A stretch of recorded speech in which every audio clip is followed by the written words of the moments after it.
আসসালামু আলাইকুম আরহামাতুল্লাহি ওয়া বারাকাতুহু। আশা করি আল্লাহর অশেষ রহমত ও মেহেরবানিতে আপনারা সকলেই ভালো আছেন।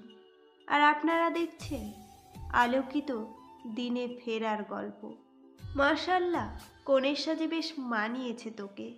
ফাহাদ তো আজকে তোর রূপ দেখে পাগল হয়ে যাবে। ইস, নজর না লেগে যায়। মামনি, তুমিও না, সরো দেখি। আমাকে নিকাবটা বাঁধতে দাও এখন। আয়রা অত্যন্ত লাজুক স্বভাবের মেয়ে, তাই এমন কথায় লজ্জা পেয়েছে। আরে বাবা, লজ্জা পেল নাকি আমার ভাগ্নিটা? দেখি দেখি। ও মা, লজ্জায় দেখি মুখটা একদম স্ট্রবেরির মতো টুসটুসে লাল হয়ে গেছে। আয়রার ছোট মামির কথা শুনে সবাই হো হো করে হেসে উঠল। আর আয়রার নানি এবং বড় মামি বলতে লাগলেন, দেখতে হবে না কার মেয়ে? আয়রার মা তো অনেক লাজুক ছিল, আর অত্যন্ত নরম মনের মেয়ে ছিল ও। সকলের সাথে খুব সুন্দর মিশত, আর নতুন কোনো মেহমান আসলে ও লজ্জায় প্রথমে তাদের সামনেই যেত না। যেদিন ওর বিয়ে হলো সেদিনও তার কি লজ্জা! বলে কিনা, আমাকে ভালো মতো হিজাব ও নিকাব বেঁধে দাও, কেউ যেন একটুও দেখতে না পারে। আমার খুবই লজ্জা লাগছে। এত লোকজন এসেছে আজকে। এসব বলতে বলতে তারা চোখের পানি মুছতে লাগলো। মুহূর্তের মধ্যে আয়রার দু চোখ পানিতে ভরে গেল। সে ছোট্টবেলা মাকে হারিয়েছে, আর তার কিছুদিন পরে বাবাও হার্ট অ্যাটাক করে চলে গেছেন ওপারে। আজ যদি ওর বাবা মা থাকতো, তাহলে কত আদর যত্ন করে মেয়ের বিয়ে দিত। না জানি মেয়েকে নিয়ে তাদের কত স্বপ্ন, কত আশা ছিল। আজ তাদের মেয়ে কত বড় হয়ে গেছে, আজ ওর বিয়ে হতে যাচ্ছে। ছোটবেলা থেকেই নানা বাড়িতে মানুষ হয়েছে আয়রা। মামিদের সাথে হেসে খেলে আনন্দে দিন কেটেছে ওর। মা বাবার অভাব খুব একটা অনুভব করতে হয়নি তাকে। বিশেষ করে ওর ছোট মামি ওকে মায়ের মতো করে আগলে রেখেছেন। এজন্য ওনাকে ও মামনি বলে ডাকে। কয়জনের এরকম সৌভাগ্য হয়? ও সকলের নয়নের মণি। ওকে সবাই এত ভালোবাসে যে বিয়ে দিয়ে পরের বাড়ি পাঠাতে চায় না। এজন্য ওর ছোট মামার ছেলে ফাহাদের সাথে ওর বিয়ে দিয়ে দিচ্ছে। ওর মামনি এখন ওর শাশুড়িতে পরিণত হচ্ছে। আয়রাকে কাঁদতে দেখে তার মামি বললেন, ও কি আয়রা, তুই কাঁদছিস কেন মা? আমি কি বেশি মজা করে ফেললাম? আরে আমার পাগলি মেয়ে, আজকের দিনে কেউ কাঁদে নাকি? আয় দেখি, মামনির কাছে আয়। দেখো মেয়ের কাণ্ড, সব সাজগোজ একেবারে নষ্ট করে দিচ্ছে। এরপর আমার ছেলেটা বলবে একটা পেতনির সাথে আমাকে বিয়ে দিয়েছে সবাই মিলে। আয়রা অত্যন্ত পর্দাশীল মেয়ে। বড় হবার পর থেকে কোনো মামাতো ভাইয়ের সামনে যায়নি ও, তাই ফাহাদ জানে না ও এখন কেমন দেখতে। আর ওর সাথে বিয়ের আলাপ হবার পরও ফাহাদ ওকে দেখেনি।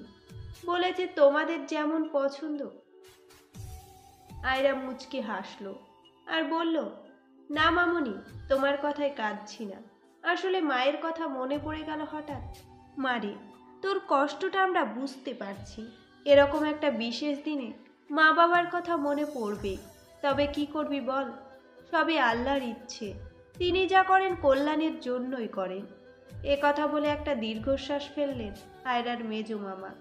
তারপর আয়রাকে শান্ত করার জন্য বললেন, তুই কাঁদিস না মা, আমরা সকলে আছি তো। আমরা বুঝি তোকে আদর করতে পারবো না? তোর মা বাবা নেই তো কি হয়েছে, আমরা আছি। আয়রা ওর মামাকে গিয়ে সালাম দিল আর বলল, মামা, ছোটবেলা থেকে তোমাদের সাথে বড় হয়েছি। তোমরা আমাকে নিজের মেয়ের মতো করে আগলে রেখেছ। ইসলামী লেখাপড়া শিখিয়েছ, আলহামদুলিল্লাহ। আল্লাহর কাছে অসংখ্য শুকরিয়া জানাচ্ছি যে তোমাদেরকে আমি পেয়েছি। মা বাবা থাকলেও হয়তো এত কিছু আমি পেতাম না। আয়রার মামা ওর মাথায় হাত দিয়ে সান্ত্বনা দিলেন আর দোয়া করে দিলেন। বললেন, সুখী হও মা, আমাদের ফাহাদ তোমাকে খুব সুখে রাখবে ইনশাল্লাহ। কিরে ফাহাদ, এভাবে মুখ গোমড়া করে দাঁড়িয়ে আছিস কেন? চল তাড়াতাড়ি, এখনই বিয়ে পড়ানো হবে। ফাহাদের চাচাতো ভাই আরমান বলল। চেয়ারে বসে জানালার বাইরে এক দৃষ্টিতে তাকিয়ে আছে ফাহাদ। মনে চেপে রেখেছে না বলা অসংখ্য বেদনা। ফারিয়া নামের একটা মেয়েকে পছন্দ হয়েছিল তার। একই ভার্সিটিতে পড়তো ওরা। ফাহাদ ভেবেছিল এবার বাড়িতে এসে সকলকে জানাবে ফারিয়ার কথা, কিন্তু বাড়িতে এসে দেখে পরিস্থিতি একদম উল্টো। সকলে মিলে ঘরবাড়ি একদম সাজিয়ে রেখেছে ওর আর আয়রার বিয়ের জন্য। সকলে ভেবেই নিয়েছে ফাহাদ আয়রাকে পছন্দ করে এবং ওকে বিয়ে করতে চায়, তাই তারা দেরি না করে শুভ কাজটা শেষ করে ফেলতে চায়। ফাহাদ অত্যন্ত ভালো ছেলে, বাড়ির বড়রা যা বলে সব সময় তাই মেনে নেয়, কোনো টুর শব্দও করে না। আর ওর মাকেও খুব ভালোবাসে, তাই ওনার মনে কোনো কষ্ট দিতে চায় না। এজন্য মনের কথা মনে রেখেই সব কিছু মেনে নিচ্ছে। আয়রাকে বিয়ে করতে সম্মতি দিয়েছে। ফারিয়া মেয়েটা অত্যন্ত পর্দাশীল। ফাহাদ কখনো ওর মুখ দেখেনি আর ওর সাথে কখনো কথাও বলেনি। ও চায় না আল্লাহর আইন অমান্য করতে আর পর্দা খেলাপ করতে।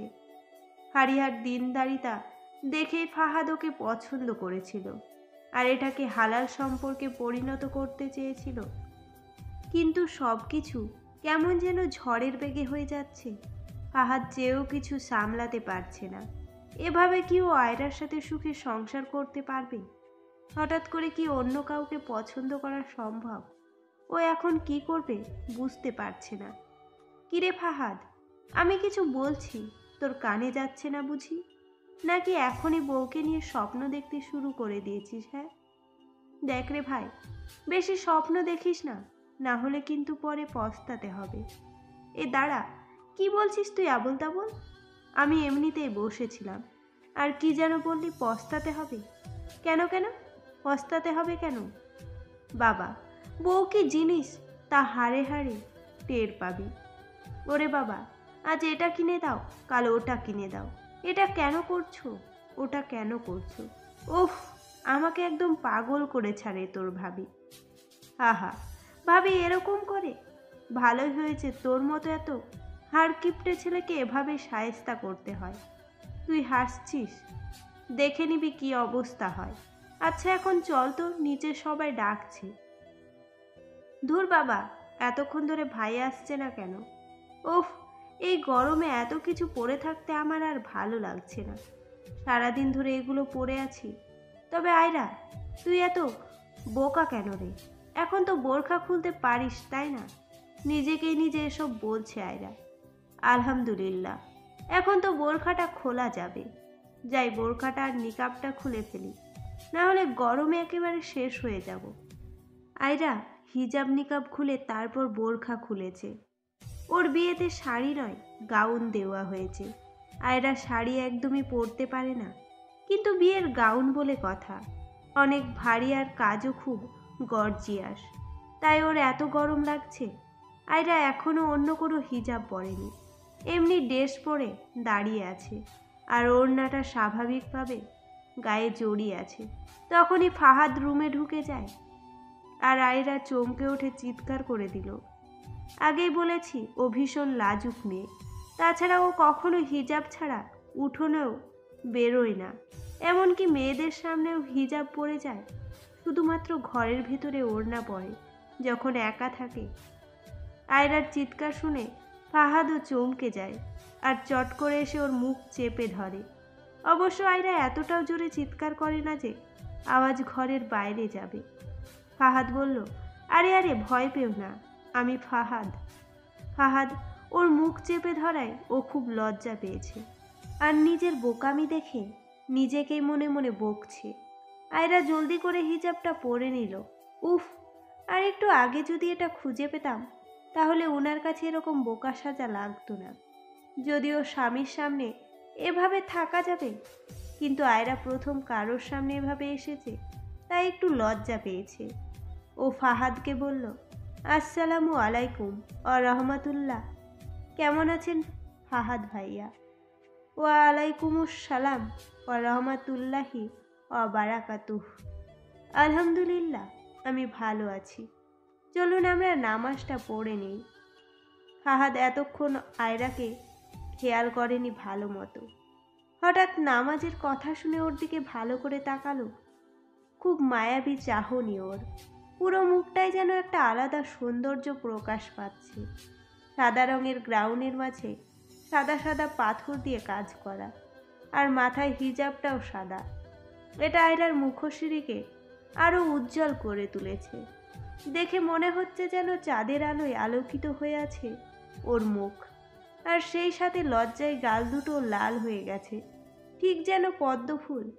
কিন্তু ওর মুখটা দেখে বোঝা যাচ্ছে সারাদিন ধরে খুব কষ্ট সহ্য করেছে।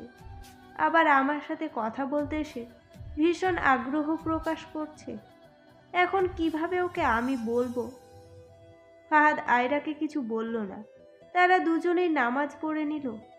ফাহাদ নামাজে খুব কাকুতি মিনতি করে আল্লাহকে বলল, হে আল্লাহ, আমার জন্য সব কিছু সহজ করে দাও এবং যা কল্যাণকর আমাকে সেই দিকেই অগ্রসর করো। ওর মুখ দেখে আমার এত মায়া লাগছে কেন? না না, ওকে বলতেই হবে। আমি পারবো না ওর সাথে মানিয়ে নিতে। আয়রা, একটা কথা বলবো? জি বলুন। আসলে কিভাবে আজকের দিনে তোমাকে এই কথা বলি? কি হয়েছে ভাইয়া? আপনাকে এরকম দেখাচ্ছে কেন? কোনো সমস্যা হয়েছে? আল্লাহ, আমি কি কোনো ভুল করেছি? তাহলে দয়া করে আমাকে ক্ষমা করে দিন। বলুন আমি কি করেছি, আমি শুধরে নিব ইনশাল্লাহ। আয়রার আচরণ দেখে ফাহাদ অনেক অবাক হচ্ছে আর ভাবছে ও কি স্বামীর সেবা সম্পর্কে পূর্ণাঙ্গ জ্ঞান রাখে? ও কি একজন দিনদার মেয়ে? ওর আচরণ দেখে তো মনে হচ্ছে ও আল্লাহর বিধান নিয়ে খুব সচেতন। আসলেই কি তাই, নাকি শুধু আজকে এরকম করছে? আসলে ফাহাদ জানে না আয়রা এতটা পর্দাশীল আর দিনদার মেয়ে। সে এসএসসি পরীক্ষার পর থেকে বাইরে থেকে পড়াশোনা করেছে, আর হঠাৎ বাড়িতে আসলেও ঘোরাঘুরি করে দিন পার করে চলে যেত। আয়রাও কখনো ওর সামনে আসতো না। এজন্য ফাহাদ এত ভালো করে জানে না আয়রার সম্পর্কে। জানলে ওকে বিয়ে করতে অমত করতো না, কেননা ও একজন দিনদার মেয়ে চায়, যেটা ও ফারিয়ার মধ্যে পেয়েছিল। এজন্য ওকে বিয়ে করতে চেয়েছিল। না, এসব কিছু না, আমি অন্য একটা বিষয়ে কথা বলতে চাইছি। বেশ খানিকক্ষণ পরে আয়রা বুঝতে পারছে না কি করবে এখন। ফাহাদের মুখ থেকে এসব কথা শুনে ওর পায়ের নিচ থেকে মাটি সরে গেছে। খুব অপরাধীও লাগছে নিজেকে। ছোটবেলা থেকেই ফাহাদদের বাড়িতে দখল নিয়ে আছে, শেষে কিনা ফাহাদ ওর জন্য নিজের পছন্দ ছেড়ে দিল। চিৎকার করে কাঁদতে ইচ্ছে করছে আয়রার, কিন্তু নিজেকে খুব কষ্টে সামলে নিল আয়রা। আল্লাহর উপর আমার পুরো বিশ্বাস আছে, তিনি আমার সাথে উনার জোড়া মিলিয়েছেন। ইন্নাল্লাহা আলা কুল্লি শাইইন কাদির। নিশ্চয় আল্লাহ তাআলা সব কিছুর উপর পূর্ণ ক্ষমতাবান। এখন আমাকে ভেঙে পড়লে চলবে না। মামনি মামারা, নানা নানু সহ বাড়ির সবাই কত আশা করেছেন ওনাকে নিয়ে।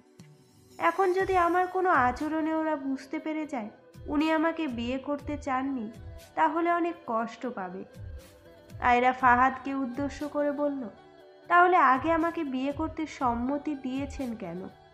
আসলে আমি ওদের মুখের উপর না করতে পারিনি। তাছাড়া মাও তোমাকে অনেক ভালোবাসে, উনি কষ্ট পান এটা আমি চাইনি। আর এখন বুঝি সবাই খুশি হবেন? ফাহাদ মুখ গম্ভীর করে রইল, তারপর বলল, জানি না, আমি কিচ্ছু বুঝতে পারছি না। হঠাৎ করে সব কিছু হয়ে গেল। আমি চাইনি তোমাকে আজকে এসব কথা বলতে, কিন্তু না বললেও তো হতো না। আমি এখন কি করব? বিয়েটা তো হয়ে গেছে। এখন কি আমি আপনার সাথে এই ঘরে থাকতে পারবো না? ফাহাদ ভেতরে ভেতরে জ্বলে পুড়ে শেষ হয়ে যাচ্ছে। না পারছে আয়রাকে দূরে সরাতে, না পারছে মেনে নিতে। হাজার হোক আয়রা এখন ওর স্ত্রী, আর ওকে ওর যথাযথ মর্যাদা প্রদান করতে হবে, না হলে আল্লাহর কাছে কি জবাব দিব? ইয়া আল্লাহ, তুমি সব কিছু আমার জন্য সহজ করে দাও মাবুদ। তুমি এখন থেকে আমার সাথে এই ঘরে থাকবে, তবে আমার কাছাকাছি আসতে চেষ্টা করবে না একদম। তুমি ওই কর্নারে গিয়ে সোফায় ঘুমাবে। আয়রা নিশ্চুপ হয়ে দাঁড়িয়ে আছে আর চোখের পানিতে গাল ভর্তি করে ফেলেছে। আল্লাহ কি পরীক্ষায় ফেললে আমাকে? আমি এখন কি করব? কিভাবে উনার মন জয় করব? তুমি আমার সহায় হও আল্লাহ। লা ইলাহা ইল্লা আনতা সুবহানাকা ইন্নী কুনতু মিনাজ জালিমিন। 1 মাস পর আয়রার আচরণ দেখে ফাহাদ একটু একটু করে ওর প্রতি দুর্বল হচ্ছে। আয়রা খুব সুন্দর, বাড়ির সকলের সাথে মিলেমিশে থাকে।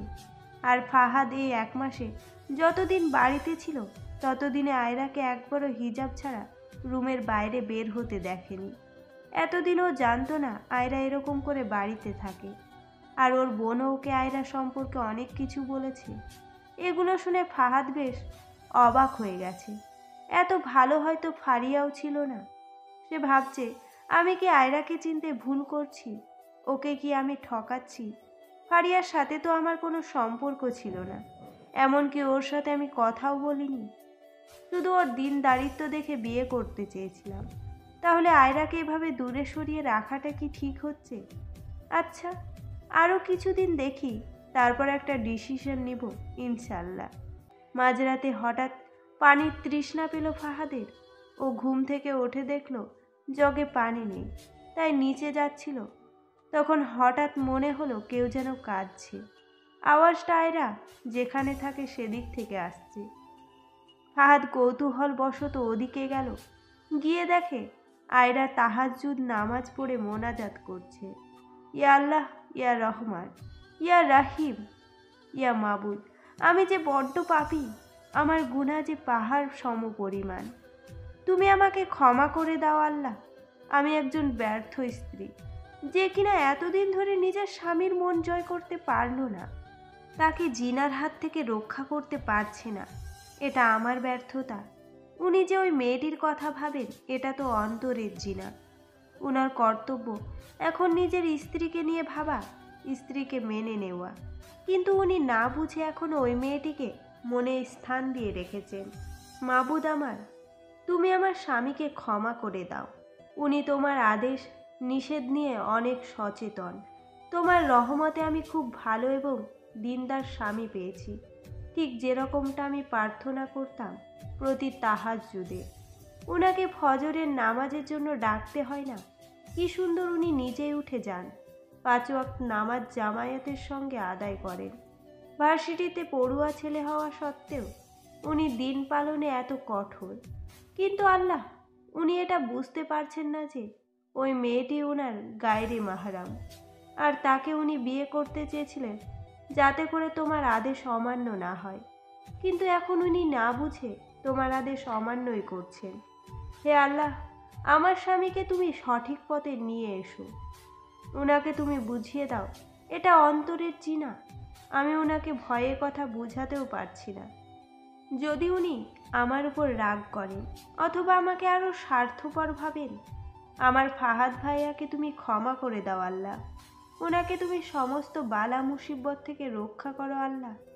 ওনাকে সব কাজে সফলতা দান করো।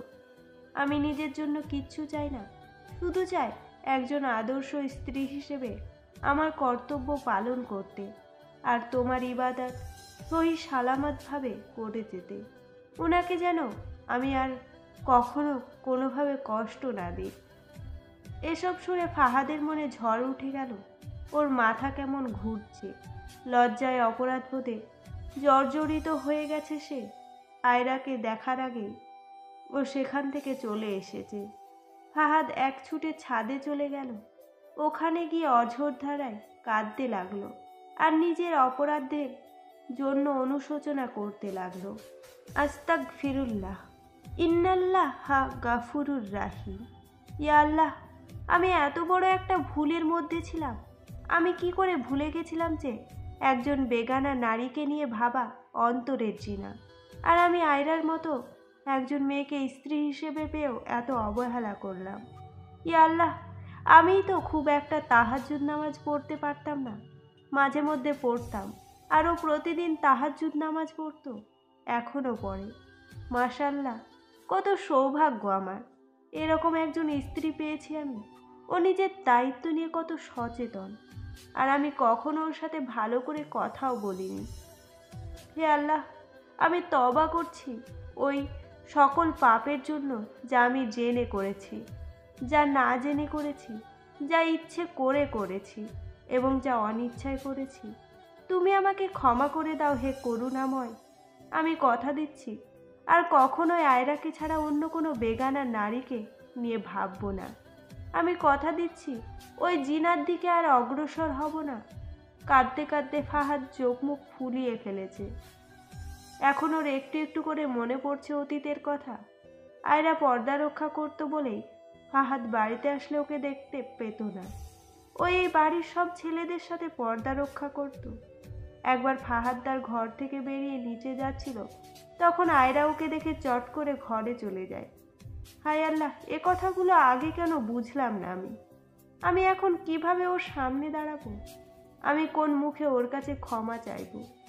আল্লাহ, তুমি আগে আমাকে ক্ষমা করে দাও।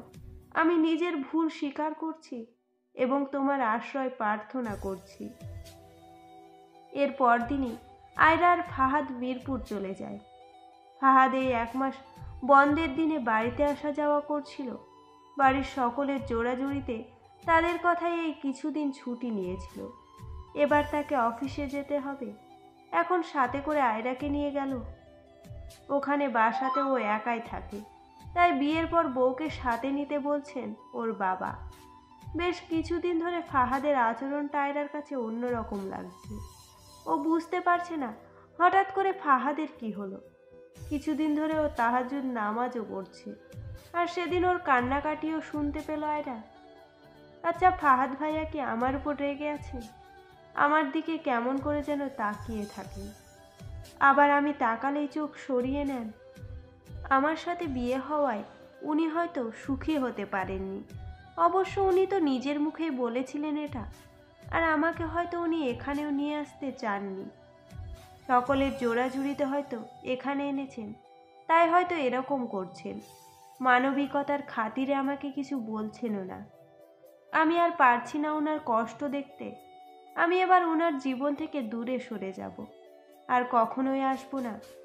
মামনি, মামা, তোমরা আমাকে ক্ষমা করে দিও। আমি নিজের সুখের কথা ভেবে তোমাদের ছেলের জীবন নষ্ট করতে পারবো না। আমি আজই চলে যাব সবাইকে ছেড়ে, ফাহাদ ভাইয়াকে ছেড়ে। এদিকে ফাহাদ এই কয়দিন ধরে আয়রাকে নিয়ে অনেক প্ল্যান করে রেখেছে। ওর জন্য নিজেকে একটু একটু করে তৈরি করছে। কিভাবে ওকে কি বলবে তার জন্য প্র্যাকটিস করছে। সে আজকে বাসায় এসে আয়রাকে নিজের সব ভুলের কথা বলবে এবং ক্ষমা চাইবে। ফাহাদ অফিস থেকে আসার সময় কিছু চকলেট আর গোলাপ ফুল কিনেছে। ফাহাদ বাসায় এসে কলিং বেল বাজালো, কিন্তু কোনো সাড়া শব্দ নেই। অনেকক্ষণ পরেও যখন দরজা খুলছিল না, তখন ফাহাদ ওর সাথে থাকা আরেকটি চাবি দিয়ে দরজা খুলে ভেতরে আসলো। পুরো ঘর অন্ধকার হয়ে আছে।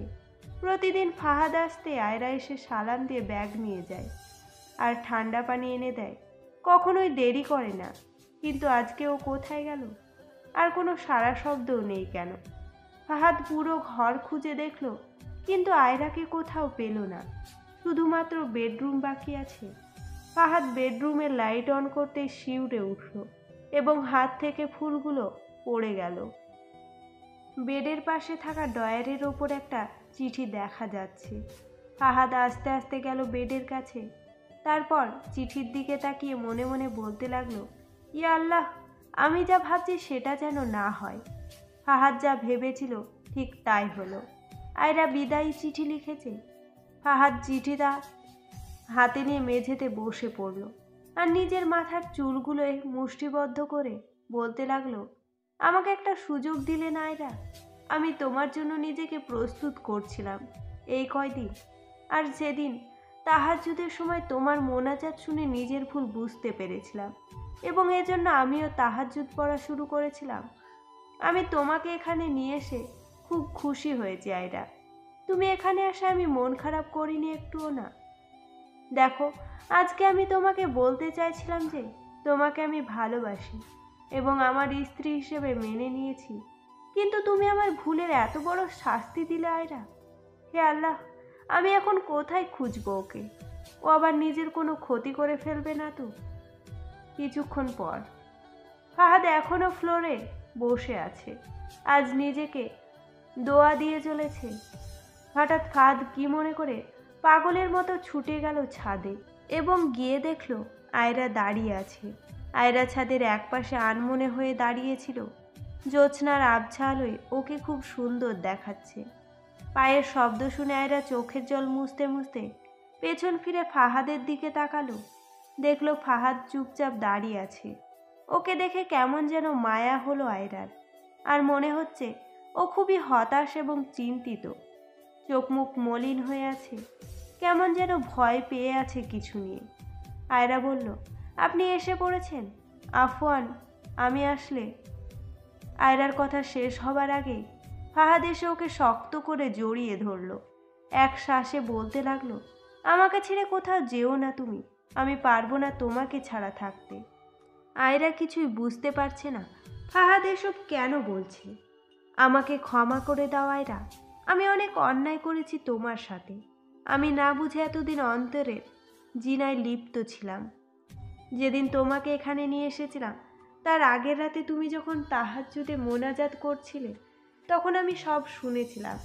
সেদিন থেকে আমি তোমাকে স্ত্রী হিসেবে মেনে নিয়েছি আর তোমাকে ভালোবেসেছি।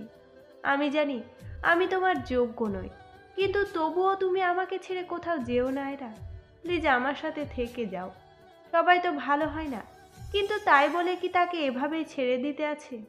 আমি তোমাকে কোনো কষ্ট দিব না, তুমি যা বলবে তাই করব, কিন্তু প্লিজ আমাকে ছেড়ে কোথাও কখনো যেও না। আমি তোমাকে ভালোবাসি, আমি তোমাকে ভালোবাসি আয়রা, আমাকে ক্ষমা করো প্লিজ, প্লিজ। আয়রা এবার ফুপিয়ে কাঁদতে লাগলো। তার কান্না অনুভব করার সাথে সাথেই ফাহাদ ওকে ছেড়ে দিল আর ওর চোখের দিকে তাকিয়ে বলল, কাঁদছো কেন আয়রা? আমার সাথে তুমি থাকবে না, নাকি আমাকে তুমি ক্ষমা করবে না? তুমি আমাকে ফেলে যাবে? এরকম করো না আয়রা, আমি সত্যি বলছি আমি তোমাকেই ভালোবাসি, তুমি ছাড়া আমার আর কাউকে পছন্দ না। আমি কাঁদছি এজন্য যে আপনি আমার স্বামী হয়ে আমার কাছে ক্ষমা চাচ্ছেন। আপনি কি আমাকে পাপী করতে চান? প্লিজ আমার কাছে ক্ষমা চাইবেন না। আলহামদুলিল্লাহ, আপনি বুঝতে পেরেছেন, আমার কাছে এটাই বেশি। আপনাকে আমি খারাপ ভাববো কখনোই না, আপনাকে আমি তো ভালো। কি পুরোটা বলো, অর্ধেক বলে থেমে গেলে কেন? আয়রা মুখ ফুসকে বলে ফেলেছিল, তাই এখন ফাহাদ জোর করে বেশ লজ্জা পেয়েছে। কিছু না, আপনি আর এমন করবেন না। আচ্ছা ঠিক আছে, আর বলবো না। এবার দয়া করে কান্না থামাও, আমার খুব কষ্ট হয় এখন তোমার চোখে জল দেখলে। আচ্ছা ঠিক আছে, এই যে চোখ মুছে নিচ্ছি আমি। কিন্তু তুমি তো চলে গেছিলে, তাহলে এখানে ছাদে কিভাবে? আর ওই চিঠি?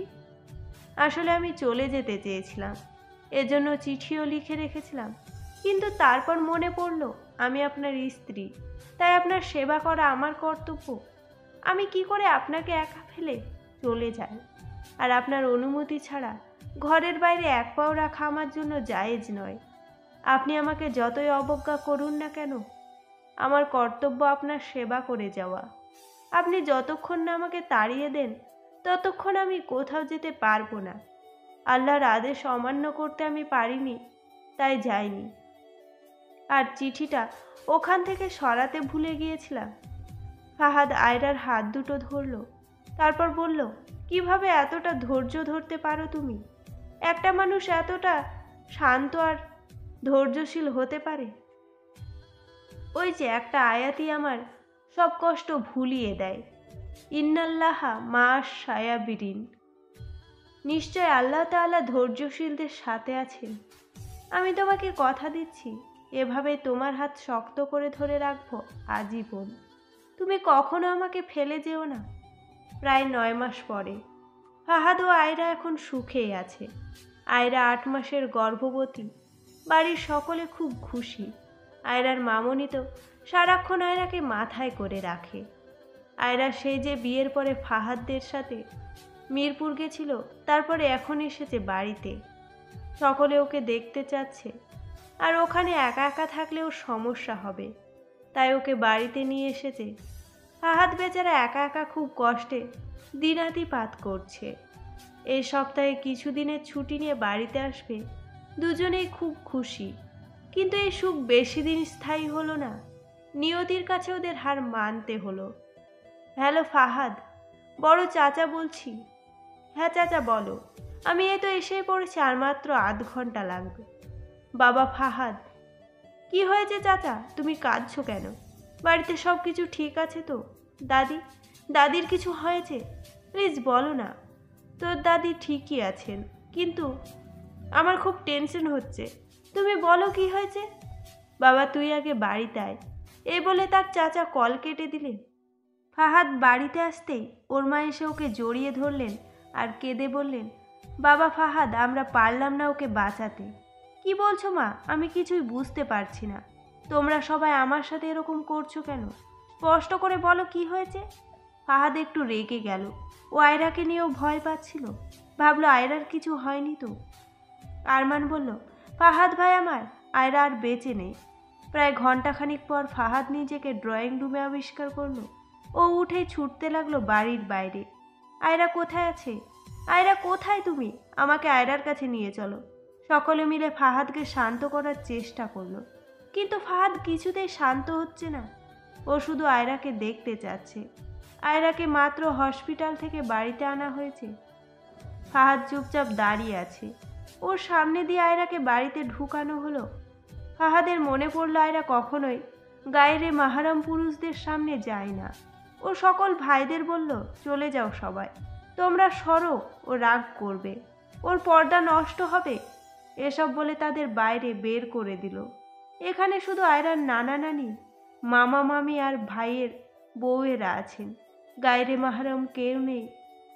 ফাহাদ এক দৃষ্টিতে তাকিয়ে আছে আয়রার দিকে।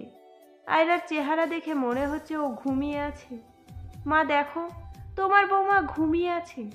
দেখবে একটু পরে জেগে যাবে আর মামনি মামনি করে তোমাকে পাগল করে ছাড়বে। তুমি কেঁদো না মা, আয়রা একদম সুস্থ আছে, ওর কিচ্ছু হয়নি, কিচ্ছু না, তাই না আয়রা? আচ্ছা তুমি এবার উঠো, দেখো আমি এসেছি। আমাকে ঠান্ডা পানি দিবে না?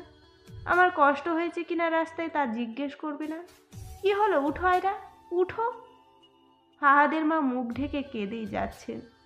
ফাহাদের দাদা এসে ওকে ঝাঁকিয়ে বললেন, দেখ দাদু ভাই, ভালো করে দেখ, তোর আয়রা মারা গেছে, ও আর কখনোই আসবে না। তুই এটা মেনে নে দাদু ভাই, মেনে নে।